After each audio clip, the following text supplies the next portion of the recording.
Te engañaron. No por un villano caricaturesco, no por un tramposo cualquiera, no por un enemigo obvio con cara de amenaza. Te engañó Disney. Y lo peor de todo es que aceptaste ese golpe con una sonrisa en la cara. Pusiste la película, cantaste la canción, memorizaste los diálogos, te emocionaste con el atardecer, lloraste con el regreso de Simba y saliste de ahí creyendo que esa historia era, en el fondo, una gran historia de amor. Pero no lo era. Y hoy voy a demostrarte, con calma, capa por capa, que esta noche es para amar. Tal vez sea el envoltorio más hermoso que Disney ha puesto encima de una verdad mucho más dura. Porque esa escena no trata principalmente de romance, trata de poder, de necesidad, de supervivencia, de estrategia, de una mujer que entendió antes que todos el tamaño del desastre y decidió actuar. Si te quedas hasta el final de este video, vas a entender que Nala no era una novicita enamorada vagando por la sabana detrás del amor de su vida. Era una revolucionaria, una sobreviviente, una pieza activa dentro de una crisis política y ecológica gigantesca. Una mujer desesperada, inteligente y lo bastante fría como para encontrar al único heredero legítimo del trono, convencerlo de volver, reconectarlo con la culpa, empujarlo otra vez hacia el centro del conflicto y convertir un reencuentro en una herramienta de restauración del reino. El amor estaba ahí, claro, pero el amor era el barniz. Lo que realmente estaba en juego era la continuidad de todo un pueblo. El romance era la canción, la necesidad era la partitura. Y antes de que pienses que estoy siendo demasiado cínico, que estoy intentando destruir tu infancia por deporte, que estoy mirando una película infantil con un exceso de crueldad analítica, quiero pedirte una cosa: respira y sigue. Porque este video no trata, en realidad, solo de El Rey León. Este video trata sobre la forma en que contamos historias para soportar la realidad. Trata de las narrativas hermosas que inventamos para poder cargar con decisiones feas, duras, inevitables. Trata de mí, de ti, de todo el mundo que alguna vez tomó una decisión creyendo que lo guiaba el corazón, cuando en el fondo lo empujaban el miedo, el contexto, la carencia, la estructura, la supervivencia. Y a eso lo llamamos amor porque la palabra amor es mucho más soportable que la palabra necesidad. Así que hagamos lo que casi nadie hace con esta película. Quitemos la canción por un minuto, quitémosle la nostalgia, quitémosle el filtro dorado del atardecer. Desarmemos la historia pieza por pieza y miremos el mecanismo que hay debajo de la pintura. Volvamos a la sabana y preguntemos, con brutal honestidad, ¿qué estaba pasando realmente ahí? Todo empieza cuando Simba huye. Cuando Simba sale corriendo de ese desfiladero, después de ser convencido de que causó la muerte de su propio padre. La historia suele pedirte una reacción emocional. Lástima, dolor, duelo, compasión. Y todo eso tiene sentido. Pero hay otra capa, y esa capa es la que cambia todo. Cuando Simba huye, el reino se queda sin una sucesión clara. Mufasa muere, el heredero desaparece, la línea legítima se interrumpe de manera abrupta. En cualquier estructura monárquica, eso no es solo una tragedia familiar, es una crisis de Estado, es un colapso de gobernabilidad. Es como si una empresa gigantesca perdiera al presidente y al sucesor el mismo día, en medio de un conflicto interno, mientras alguien ambicioso ya está listo para levantarse de la silla y decir: ahora me toca a mí, y ese alguien era Scar. Scar no toma el poder solo porque quiere, lo toma porque puede, porque no hay nadie ahí, en ese momento, con fuerza suficiente para impedirlo, y eso es importante. El poder no siempre va al más justo, al más preparado o al más querido. Muchas veces el poder va, simplemente, al que estaba más cerca del vacío cuando el vacío se abrió. Scar era eso. El oportunista perfecto para un sistema que acababa de perder sus mecanismos de protección. Pero lo más interesante no es que tome el trono. Lo más interesante es lo que hace después de tomarlo. Scar invita a las hienas a entrar en las tierras del reino. Y ese detalle, que mucha gente trata como si fuera solo un movimiento de villano de caricatura armando un ejército desordenado, es en realidad uno de los gestos políticos más reveladores de la película. Las hienas no eran solo secuaces cómicos, eran la base de sustentación del nuevo régimen. Eran el grupo marginado que Scar rescata, incorpora y transforma en aparato de fuerza. Él no gobierna solo. Gobierna creando una coalición de lealtad interesada. Ofrece pertenencia a quienes estaban afuera y a cambio recibe obediencia. Eso es política en estado puro. Scar entiende algo que muchos líderes autoritarios entienden muy bien. No necesitas que todos te quieran. Solo necesitas que el grupo correcto dependa de ti. Las hienas dependían de él. Él les dio acceso, territorio, legitimidad y permiso para consumir. A cambio, ellas le dieron protección, presión, violencia y permanencia. Lo que parece solo un acuerdo entre villano y secuaces es en la práctica un pacto de poder, una dictadura sostenida por un grupo cuya supervivencia pasa a depender directamente de la continuidad del tirano. ¿Y qué pasa cuando ese tipo de alianza se instala en un ecosistema delicado? El reino se pudre. Es aquí donde el Rey León deja de ser solo una historia familiar y se vuelve casi una parábola sobre el colapso sistémico, porque la decadencia de las tierras del reino no es solo estética. No es solo la película oscureciendo la paleta de colores para decir que las cosas empeoraron. Esa tierra seca, esos árboles muertos, ese cielo pesado, esos cadáveres esparcidos, todo eso representa una ruptura real del equilibrio. El sistema fue depredado hasta el límite, las presas desaparecieron, las manadas se fueron, el agua disminuyó, la vegetación murió. El ciclo natural se rompió por una lógica de consumo descontrolado, sostenida por un régimen que solo pensaba en el ahora. En otras palabras, Scar gobierna como gobierna todo pésimo gobernante, consumiendo el capital vivo del territorio como si fuera infinito. Y esta es la parte que suele pasar desapercibida, pero es fundamental para entender a Nala, porque cuando el ecosistema colapsa, ya no queda espacio para el idealismo romántico, queda hambre, queda desesperación, queda cálculo, queda la urgencia de quien entiende que, si nada cambia rápido, no va a existir ningún futuro sobre el cual discutir. Ya no se trata de quién ama a quién, se trata de quién llega vivo a la próxima estación. ¿Y quiénes se quedaron ahí viendo cómo pasaba todo eso? Sarabi, Nala, las leonas, los pocos que no podían simplemente desaparecer sin dejar rastro, gente que se quedó porque ese era su hogar, porque había memoria, vínculo, responsabilidad, pertenencia. Gente que tal vez resistió por esperanza al principio, gente que tal vez pensó, esto va a pasar, esto va a estabilizarse, alguna solución aparecerá, pero la solución no apareció. El régimen se consolidó, el territorio se secó y la vida se fue convirtiendo en escasez. Es en ese punto donde Nala deja de ser secundaria y se convierte para mí en el personaje más subestimado de toda la película. Porque mientras todo el mundo piensa en ella como la pareja romántica de Simba, el guión muestra, en la práctica, una de las decisiones más valientes de toda la historia. Ella se va, y salir, en ese contexto, no es un paseo, no es una travesía poética, no es una caminata al sabor del destino. Salir de ahí es atravesar un territorio hostil, escapar de la vigilancia de las hienas, exponerse a desconocidos, lanzarse a lo incierto, dejar atrás la poca seguridad que quedaba y apostarlo todo a la posibilidad de encontrar alguna respuesta. Eso es misión, eso es operación de riesgo. Eso es acto político. Piensa en la cabeza de Nala en ese momento. No está coqueteando con la vida. Está mirando de frente la posibilidad concreta de extinción. Vio al reino marchitarse. Vio desaparecer a las presas. Vio borrarse la autoridad legítima. Vio a Scar ocupar un espacio que no le pertenecía. Vio a Sarabi perder margen de acción. Vio al miedo volverse rutina. Vio cómo la supervivencia colectiva pasaba a depender de algo que ya nadie sabía si seguía existiendo. Simba.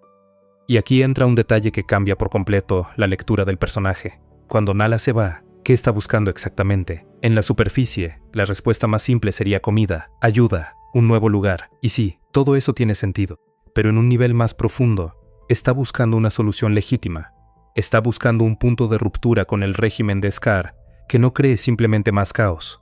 Porque no basta con derribar a un tirano, hay que saber qué viene después.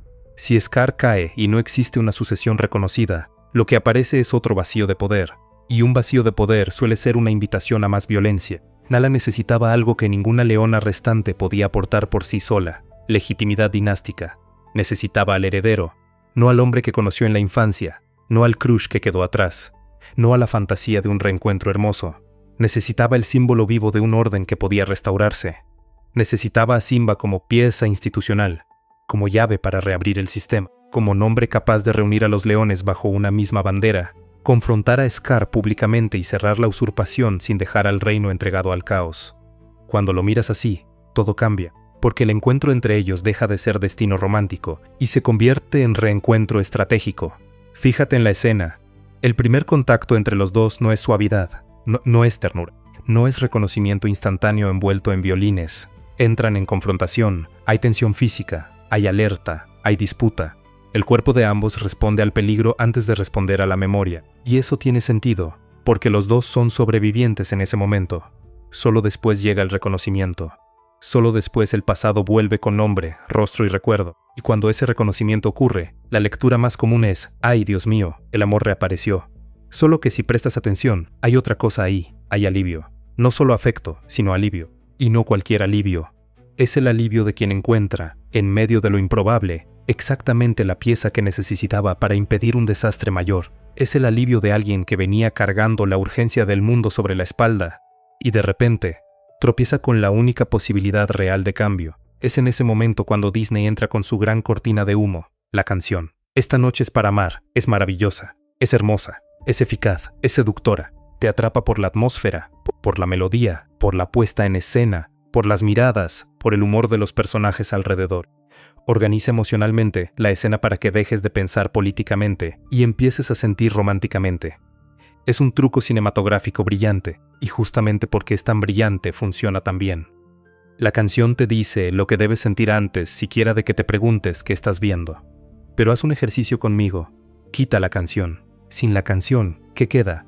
Un reencuentro entre dos adultos marcados por trayectorias completamente distintas. De un lado, una mujer que pasó años dentro de un reino en colapso, madurando en la escasez, endureciéndose por la urgencia, funcionando bajo presión. Del otro, un hombre físicamente adulto pero emocionalmente congelado, escondido en una burbuja cómoda, viviendo lejos de la culpa, lejos de la responsabilidad, lejos de la historia que tendría que haber asumido.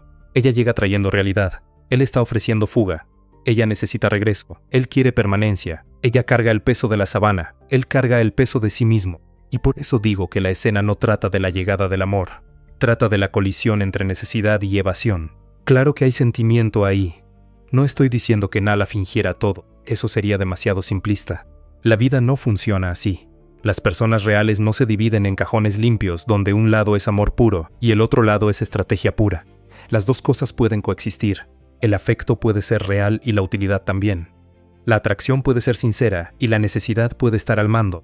A veces amamos exactamente a la persona que también necesitamos. A veces necesitamos exactamente a quien también amamos. El punto no es decir que Nala estaba interpretando un teatro vacío. El punto es entender qué fuerza la puso en movimiento. Y esa fuerza no fue el romance, fue la supervivencia. Ahora miremos a Simba, porque sin entender a Simba esta lectura queda incompleta. Cuando Nala encuentra a Simba, no encuentra a un héroe listo, encuentra un trauma ambulante.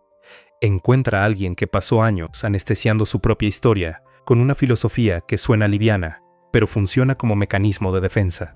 Hakuna Matata se presenta en la película como sabiduría divertida, como liberación, como contrapunto al peso del pasado. Pero psicológicamente, lo que hay ahí es otra cosa. Es negación organizada, es una forma de sobrevivir sin mirar de frente lo que duele. Es la vida convertida en distracción para no tocar la herida. Simba no superó nada, Simba pospuso todo, no hizo las paces con la culpa, no elaboró la muerte de su padre, no resignificó su propia huida. Solo salió del escenario en el que esos dolores lo perseguían más directamente y construyó una nueva rutina donde pudiera fingir que el pasado había sido enterrado. Vive, sonríe, come insectos, canta, crea lazos. Pero todo eso ocurre dentro de una cúpula emocional sostenida por la ausencia de confrontación con la verdad. Así que entiende la brutalidad de lo que Nala representa cuando aparece frente a él. Ella es el regreso de lo real. Nala no es solo la amiga de la infancia. Nala es la prueba viviente de que el pasado no murió, de que el reino sigue existiendo, de que el dolor todavía tiene dirección, de que la historia sigue en marcha, de que la huida no resolvió nada, de que la culpa no quedó atrás, solo quedó lejos, y peor aún, trae consigo una noticia insoportable. El mundo que él abandonó no solo sigue existiendo, sino que sigue sufriendo las consecuencias de su ausencia. Mira la conversación entre los dos con atención. Mientras el clima es de reencuentro, memoria, conexión, hay espacio para la ligereza. Pero en el segundo en que Nala habla del reino, en el segundo en que la conversación sale del pasado afectivo y entra en la responsabilidad política, el aire cambia. Simba no reacciona como un hombre a punto de cumplir su destino. Reacciona como alguien cuya estrategia de supervivencia acaba de ser invadida. Nala no apareció solo para recordarle quién fue, apareció para exigirle que vuelva a ser quien debió haber sido. Y volver, en este caso, no significa solo caminar hasta la roca del rey. Volver significa enfrentar la culpa por la muerte del padre. Volver significa revisitar el lugar del trauma. Volver significa desafiar al usurpador. Volver significa aceptar que los años de alivio no fueron más que una suspensión artificial de la responsabilidad. Volver significa dejar de estar protegido por la excusa y asumir el precio de la identidad. Por eso Simba se resiste. Y fíjate cómo su resistencia es reveladora. Quiere a Nala, pero no quiere el paquete completo que viene con ella. Quiere la comodidad del reencuentro, no la obligación del regreso. Quiere la parte bonita de la historia, no la parte que exige sacrificio. Quiere que esa noche sea solo de ellos. Nala no lo permite. Y aquí está uno de los puntos más importantes de este video. Nala no deja que la historia se convierta en romance escapista. Insiste, presiona, confronta, recuerda, convoca. Saca a Simba de la fantasía y lo obliga a mirar el peso real de la situación. Y eso, otra vez, no tiene por qué leerse como maldad. Puede leerse como madurez forjada por la desesperación. A veces, cuando todo se está derrumbando, demasiada delicadeza se convierte en complicidad con el colapso. Usa todo lo que tiene. Usa el recuerdo de la infancia. Usa el vínculo entre los dos. Usa la devastación del reino. Usa la memoria de Mufasa. Usa la vergüenza de Simba. Usa la responsabilidad. Usa el hecho de que él todavía importa. ¿Eso es manipulación? Tal vez esa palabra se queda corta. Yo prefiero otra. Estrategia emocional. Nala dice esa verdad, pero la dice de una forma que active en el otro la única reacción capaz de producir movimiento. Y honestamente, si el reino se está muriendo, ese tipo de inteligencia puede ser lo opuesto a la crueldad. Puede ser cuidado en forma de presión. Porque imagina la alternativa. Imagina que Nala encuentra a Simba y le dice: está bien, si no quieres volver, lo entiendo. Listo, se acabó. El reino muere, Scar continúa, las leonas siguen hambrientas, el ciclo termina. ¿La pasividad de Nala sería en ese caso más ética solo porque sería más amable? No siempre la amabilidad es una virtud. En escenarios extremos, a veces la verdadera responsabilidad aparece con cara de incomodidad. Y eso humaniza muchísimo más al personaje que la versión edulcorada que solemos aceptar. La Nala interesante no es la princesa que espera, es la mujer que actúa, la musa del héroe, es el agente de la ruptura, no es la recompensa romántica de Simba, es la fuerza que vuelve a poner a Simba en el camino de aquello que tiene que hacerse. Eso es mucho más poderoso y mucho más digno, y esto importa todavía más de lo que parece, porque en este punto la película ya hizo algo muy hábil. Te empujó a mirar a Nala desde el ángulo menos amenazante para la lectura política. Te la presentó como interés amoroso justo en el momento en que, en realidad, está operando como motor de la historia. Y cuando una narración consigue esconder una decisión estratégica detrás de una emoción reconocible, casi siempre logra que el público la guardia. Por eso conviene seguir excavando, porque lo que viene ahora no debilita esta lectura, la vuelve todavía más inevitable. Sigamos. Cuando Simba finalmente decide volver, esa decisión también suele reducirse a una fórmula romántica. Algo así como reencontró a Nala, se reavivó el sentimiento y decidió hacer lo correcto. Pero eso empobrece demasiado por su arco. El regreso de Simba es una confluencia de fuerzas. Está Nala presionando, sí. Está el reencuentro con su propio origen, sí. Pero también está la culpa acumulada, que ya no cabe más dentro de la burbuja. Está Rafiki desmontando la ilusión de la huida. Está la imagen de Mufasa rasgando el cielo y recordándole quién es. Está la identidad exigiendo espacio. Está el pasado reclamando presencia. Nala es la chispa, pero una chispa sola no incendia nada si no hay material seco acumulado durante años. Y lo había. Había culpa, había miedo, había amor por el padre, había vergüenza, había negación. Había una masculinidad interrumpida, una madurez suspendida, un nombre heredado y abandonado. Cuando todo eso se encuentra con Nala, lo que explota no es un romance.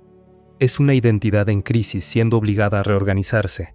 Y esto importa porque cambia el género de la historia. Si Simba vuelve principalmente por amor, El Rey León se convierte en una historia romántica con telón de fondo político. Pero si Simba vuelve por responsabilidad, identidad y culpa, entonces el romance es solo uno de los elementos emocionales dentro de una trama mayor sobre sucesión, legitimidad y reconstrucción. Y para mí, eso es exactamente lo que es la película. Ahora viene la parte final del análisis, y tal vez la más subestimada de todas, el matrimonio.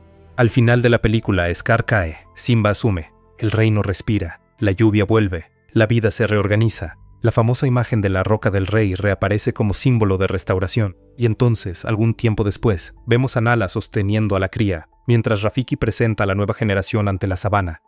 Es una escena hermosa, es circular, es satisfactoria, parece el final perfecto de un cuento de hadas, pero detente un segundo y cambia el lente. ¿Qué representa esa escena desde el punto de vista político? Un reino que acaba de salir de una dictadura, de un colapso ambiental y de años de escasez necesita más que emoción. Necesita estabilidad, necesita confianza pública, necesita continuidad, necesita que todos miren la roca del rey y entiendan que la crisis sucesoria terminó. Hay rey, hay reina, hay heredero, hay mañana. Ese tipo de gesto es institucional. La cría no está siendo solo celebrada, está siendo presentada. Y la presentación pública de un heredero, en cualquier estructura monárquica, es un mensaje. Es el Estado diciendo, La línea continúa, el poder está organizado, el futuro está garantizado, no habrá un nuevo vacío. Eso es mucho más grande que, miren qué tierno, tuvieron un bebé, y el matrimonio entre Simba y Nala, visto desde esta óptica, también cambia completamente de forma. No es solo el cierre romántico de la tensión construida por la canción. Es la consolidación política de la restauración. Simba aporta la legitimidad sanguínea directa de Mufasa. Nala aporta la permanencia de quien se quedó, resistió, atravesó la crisis y mantuvo algún vínculo con la estructura sobreviviente del reino. Juntos unen pasado legítimo y resistencia práctica. Juntos estabilizan la transición. En la historia humana, eso tiene nombre, matrimonio de Estado. Un matrimonio de Estado no es ese matrimonio motivado principalmente por la realización individual, la pasión espontánea o un proyecto íntimo de felicidad. Es un matrimonio que responde a una necesidad más grande que los individuos involucrados. Un matrimonio que organiza alianzas, calma disputas, protege la sucesión, produce continuidad y transmite una sensación colectiva de orden. Durante siglos, reyes y reinas se casaron así. No porque fueran fríos o incapaces de amar, sino porque el amor personal, en ciertas posiciones, nunca fue la única variable importante. De hecho, muchas veces ni siquiera era la principal. ¿Cuántas uniones reales ocurrieron porque el territorio lo exigía? ¿Cuántas personas compartieron la vida, no porque esa fuera su fantasía romántica, sino porque el peso del cargo del pueblo, de la historia y de la estabilidad convertía esa decisión en algo prácticamente inevitable? ¿Y cuántas de esas uniones, aunque nacidas de la conveniencia, produjeron afecto verdadero con el tiempo? La vida es mucho menos pura de lo que a las historias les gusta fingir. Amor y función conviven todo el tiempo. A veces uno llega antes que el otro. A veces uno solo sobrevive gracias al otro. Lo que importa en el caso de Simba y Nala es que funcionó, el reino se restauró, la naturaleza respondió, la autoridad se reorganizó, la crisis sucesoria se cerró, el terror perdió su base, el hambre dejó de ser régimen. La vida volvió a ser horizonte, y en el centro de todo eso había una pareja que tal vez se amaba, sí, pero que con toda seguridad cumplía una función histórica dentro de ese universo. Ignorar eso en nombre de una lectura puramente romántica es reducir la inteligencia de la película, y sobre todo, reducir la inteligencia de Nala. Porque cuando llamas amor a todo, borras el trabajo político que algunas personas tuvieron que hacer para que el amor fuera posible. Y aquí conviene hacer una pausa conceptual, porque este es el punto donde mucha gente vuelve a reducirlo todo al sentimiento. Es tentador hacerlo, es más cómodo, es más dulce, pero la propia película te da herramientas para leer algo más grande. Lo que está en juego no es solo si dos personajes se quieren. Lo que está en juego es cómo una sociedad recompone su centro después del trauma, cómo una comunidad vuelve a confiar en el futuro, y cómo una historia personal se vuelve función histórica. Y eso nos lleva, ahora sí, a la parte más importante de todas. Porque en el fondo, este análisis no trata sobre Nala y Simba, trata sobre nosotros. Este es el momento en el que la película deja de ser un objeto y se convierte en espejo. ¿Cuántas veces en tu vida tomaste una decisión enorme creyendo que estabas siendo guiado por el corazón, cuando en realidad te guiaba el contexto? ¿Cuántas veces te contaste a ti mismo una versión bonita de tu propia elección, porque la versión desnuda sería demasiado difícil de mirar? ¿Cuántas veces dijiste, yo quise esto, cuando en la práctica el mundo a tu alrededor estrechó tus opciones hasta dejarte un solo camino que parecía razonable? Piensa en el matrimonio. Piénsalo con honestidad. ¿Cuántas personas se casan no porque encontraron un amor absolutamente irrefutable, sino porque llegó la edad, la familia empezó a presionar, los amigos ya estaban asentándose, apareció la soledad, apretó el miedo a quedarse atrás, cansó la idea de empezar de cero? Y no estoy hablando necesariamente de tragedia, estoy hablando de elecciones funcionales, de matrimonios estables, de relaciones respetuosas, duraderas, productivas, pero aún así, relaciones atravesadas por presiones sociales tan fuertes que llamar a eso una elección completamente libre tal vez sea una ilusión reconfortante. ¿Eso es deshonesto? No, es humano. El ser humano siempre ha revestido la necesidad con poesía. Hacemos eso para poder vivir. Llamamos destino a lo que a veces fue contexto. Llamamos conexión inevitable a lo que a veces fue proximidad y conveniencia. Llamamos pasión a lo que a veces también tenía miedo, carencia, urgencia, admiración, deseo de seguridad, necesidad de pertenecer. Y eso no invalida la experiencia, solo la vuelve más compleja, más real. Disney hizo exactamente eso con Simba y Nala. Tomó una alianza de supervivencia, le puso encima una canción inolvidable, dibujó estrellas, agregó humor, ternura, nostalgia, y te vendió todo eso como si fuera la expresión máxima del amor. Y funcionó tan bien que, décadas después, todavía hay gente escuchando esa canción con el pecho apretado, sin darse cuenta de que, debajo de la belleza, también había desesperación histórica. Pero no se queda ahí. Piensa en la carrera que elegiste. ¿Cuántas personas se convirtieron en lo que son porque era lo que amaban? ¿Y cuántas se convirtieron en eso porque era lo que se podía hacer? ¿Cuántas personas estudiaron medicina, derecho, ingeniería, administración, tecnología? No porque ese fuera el gran llamado del alma, sino porque la familia lo esperaba, el mercado lo premiaba, las cuentas lo exigían, la ciudad ofrecía poco, la estabilidad parecía urgente, el riesgo de intentar otra cosa parecía un lujo excesivo. Y otra vez, no hace falta que exista una opresión explícita para que exista presión estructural. A veces nadie te obliga.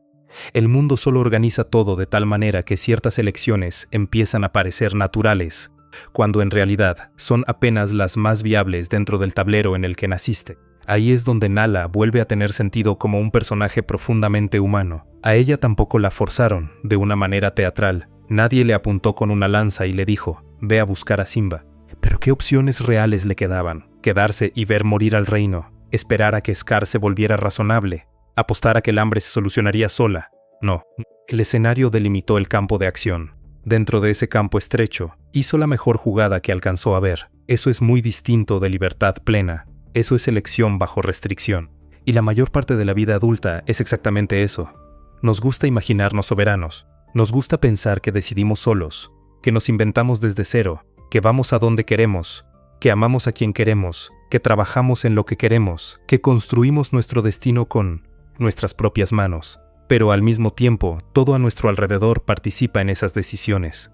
Tu barrio influye en tu escuela influye en tu repertorio influye en lo que consideras posible, lo que consideras posible influye en lo que intentas influye en a quien conoces influye en las puertas que se abren. Las puertas que se abren influyen en tus ingresos, tu rutina, tu autoestima, tu ciudad, tus relaciones, y así sucesivamente. No es una prisión total, pero tampoco es libertad absoluta, es estructura. Y vivir con madurez quizás sea aceptar eso sin caer ni en el cinismo absoluto ni en la fantasía infantil. No todo es manipulación, no todo es amor puro, no todo es destino, no todo es cálculo. La vida es mezcla. La vida es gente intentando llamar elección a lo que muchas veces también fue adaptación. Y a veces la adaptación se convierte en afecto verdadero.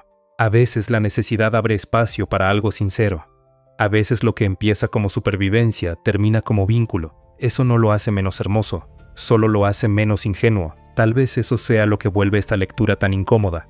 Porque sí, toca una película querida, pero sobre todo toca las historias que nos contamos sobre nuestra propia vida. Si Nala no era solo la enamorada, entonces tal vez no todas nuestras grandes decisiones hayan sido tan románticas como nos gusta creer. Tal vez muchas de ellas fueron respuestas elegantes a problemas concretos. Tal vez nosotros también envolvimos la necesidad en un lenguaje bonito para no tener que mirar el tamaño de la presión que había detrás. Y aquí hay algo importante. Darse cuenta de eso no destruye la belleza, solo cambia su origen. La belleza no está en el hecho de que todo haya sido puro. La belleza está en lograr construir sentido incluso dentro de la limitación. La belleza está en personas imperfectas intentando hacer lo mejor posible con las condiciones que tienen. La belleza está en que Nala no espere un milagro, en que Simba consiga, pese a toda la huida, regresar, en que Sarabi resista, en que Rafiki recuerde, en que un reino entero encuentre, en medio del colapso, una posibilidad de reorganización.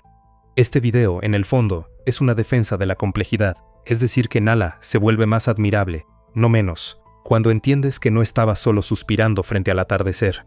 Estaba pensando en mañana, estaba pensando en agua, comida, sucesión, estabilidad, protección, continuidad. Estaba pensando en un pueblo, estaba pensando como alguien que dejó de tener el lujo de la ingenuidad, y tal vez por eso sea uno de los personajes más humanos que Disney ha puesto en escena. Porque ser humano, en la vida real, casi nunca es vivir grandes sentimientos en estado puro. Ser humano es administrar contradicciones, es amar y necesitar al mismo tiempo, es desear y calcular al mismo tiempo, es sentir y actuar al mismo tiempo, es hacer lo que debe hacerse incluso cuando uno desearía que las cosas fueran distintas. Ahora quiero hacerte la pregunta central de este video y quiero que te la respondas a ti mismo, aunque sea en silencio. ¿Cuántas de las decisiones más importantes de tu vida fueron realmente tomadas por ti, por tu deseo más íntimo, por tu vocación más profunda? ¿Y cuántas fueron tomadas por la versión de ti que aprendió, a lo largo de los años, que era aceptable, seguro, premiado, esperado, tolerado. ¿Cuántas decisiones fueron tuyas y cuántas fueron la estructura hablando a través de ti? No hay una respuesta fácil, no hay pureza posible en eso. La conciencia no te da una vida perfecta, no te libera mágicamente de las presiones, no desarma el sistema, pero te da algo muy raro, honestidad. Y la honestidad es un tipo de poder silencioso, porque cuando logras nombrar las fuerzas que actúan sobre ti, aunque no puedas escapar de todas ellas, dejas de vivir completamente engañado por ellas. Por eso no creo que esta lectura sea triste. Creo que es adulta, no mata la magia de la película, revela su densidad, no destruye a Nala, le devuelve a Nala la grandeza que el romanticismo simplificado le robó. No dice que el amor no existía, dice solamente que el amor no lo explica todo. Y, sinceramente, casi nada importante en la vida se explica por una sola cosa. ¿Nala fue totalmente honesta con Simba? Tal vez no. Tal vez envolvió la urgencia en reencuentro. Tal vez dejó que el afecto trabajara a favor del argumento. Tal vez entendió que, si hablaba solo como portavoz de la desesperación del reino, no atravesaría la defensa emocional de él de la misma manera. ¿Pero eso la hace menos digna? Yo no lo creo. Yo creo que la vuelve lúcida. Y tal vez, en un contexto como ese, la lucidez era la forma más alta de coraje disponible. Porque mira lo que hizo. Salió sola, enfrentó lo desconocido, reconoció la oportunidad cuando la oportunidad apareció. No desperdició el momento. Confrontó a un hombre que prefería seguir huyendo. Sostuvo la tensión del conflicto. Sirvió de puente entre el pasado que dolía y el futuro que necesitaba construirse. Ayudó a volver a poner al reino sobre sus rieles. Eso no es un papel decorativo. Eso es protagonismo histórico. Y hay otra cosa que me parece hermosa de esta lectura.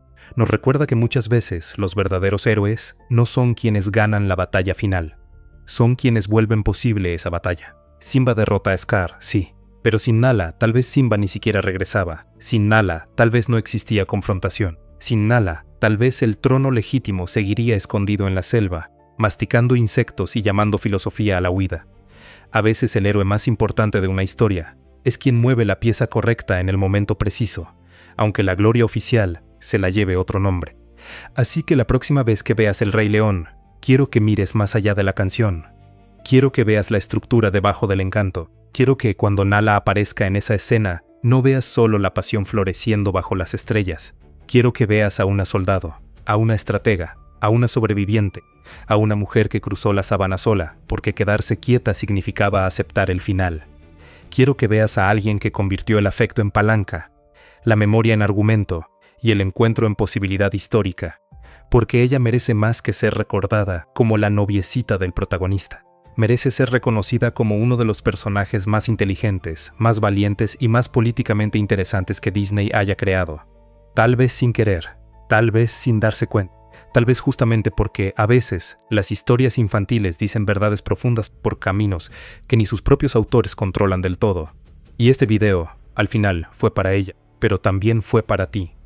Fue para todo el que alguna vez tomó una decisión difícil y después necesitó llamar a esa decisión amor, destino o voluntad para poder seguir adelante. Fue para quien ya hizo lo que había que hacer, incluso sin tener la certeza de que eso era exactamente lo que quería. Fue para quien ya cargó un peso que no era del todo suyo, simplemente porque alguien tenía que cargarlo. Fue para quien mira hacia atrás y se pregunta, con una mezcla de orgullo y duda, si habría actuado distinto de haber tenido otras condiciones. Tal vez sí, tal vez no, pero lo hiciste. Y es con lo hecho, y no con lo que habría sido ideal, que la vida sigue construyéndose. Y quizá esa sea la parte más difícil de aceptar, y al mismo tiempo, la más valiosa. Cuando aprendemos a mirar las historias por debajo de la superficie, también empezamos a mirar nuestra propia vida con más honestidad. Empezamos a entender que muchas de nuestras decisiones no nacieron de una pureza perfecta, sino de una mezcla incómoda de deseo, miedo, necesidad y contexto. Y aún así, con todo eso encima, seguimos construyendo sentido. Eso no vuelve la historia más fría, la vuelve más verdadera. Y a veces la verdad, cuando por fin se deja mirar de frente, no destruye el encanto, solo lo obliga a madurar.